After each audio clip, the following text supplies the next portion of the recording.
नमस्कार मंडळी. भाजीचा कंटाळा आलाय? मग बनवा चटकदार बेसन पोळा. कुरकुरीत, चविष्ट आणि झटपट होणारा हा पोळा लहानांपासून मोठ्यांपर्यंत सगळ्यांनाच आवडतो. आता बेसन पोळ्यासाठी लागणारं साहित्य म्हणजे बेसन, त्यानंतर टोमॅटो आणि कोथिंबीर मी स्वच्छ धुवून बारीक चिरून घेतली आहे. कांदा बारीक चिरून घेतलाय. त्यानंतर आता ह्या बेसनमध्ये सगळे इन्ग्रेडियंट घालणार आहोत आपण.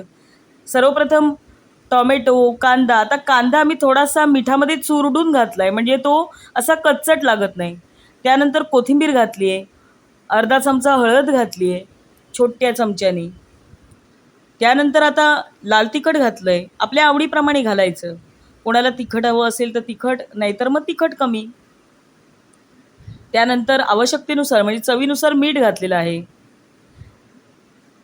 त्यानंतर आता आपण पाण्यामध्ये हे पीठ चांगलं भिजवून घ्यायचं. अगदी पातळ पण नाही, अगदी घट्ट पण नाही, असं पीठ भिजवून घ्यायचं. आता या तव्यावरती मी भाकऱ्या भाजून घेतल्यात. त्याच तव्यावरती मी आता हा बेसनचा पोळा घालणार आहे. सर्वप्रथम मी तेल घातलंय आणि तेल पूर्ण तव्याला लावून घेतलंय आणि मग बेसनचा पोळा हलक्या हाताने असा पसरवून घेतलाय.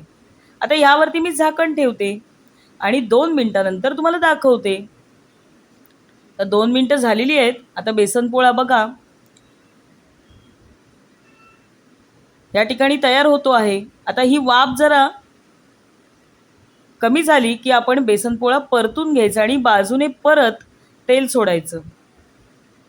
आता हा बेसन पोळा आपण डाएट ज्यांचं असेल ते सुद्धा खाऊ शकतात. आणि दोन्ही बाजूनी खरपूस असा भाजून घ्यायचा.